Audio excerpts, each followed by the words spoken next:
आपण पाहतात BN news Badlapur नामा। कर्जत कल्याण महामार्गावर वांगणीहून कासगावजवळ जाणाऱ्या रस्त्याचं काँक्रिटीकरण सुरू आहे। या महामार्गाचं काँक्रिटीकरण सुरू असतानाच या महामार्गाला तडे गेलेत। गेल्या अनेक दिवसांपासून सार्वजनिक बांधकाम विभागामार्फत या महामार्गाचं काम केलं जातंय।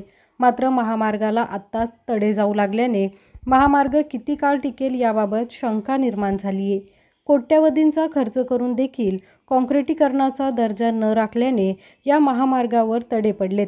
काही ठिकाणी या तड्यांमध्ये डांबराची मलमपट्टी केली होती, परंतु या तड्यांवर पाऊस पडल्यामुळे त्या आणखीन उघडपणे दिसू लागल्यात। त्यामुळे स्थानिक आमदार आणि लोकप्रतिनिधींनी याकडे लक्ष देणं गरजेचं आहे।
अशाच प्रकारचे नवनवीन व्हिडिओ आणि बातम्या पाहण्यासाठी चॅनलला लाईक, शेअर आणि सबस्क्राईब करायला विसरू नका।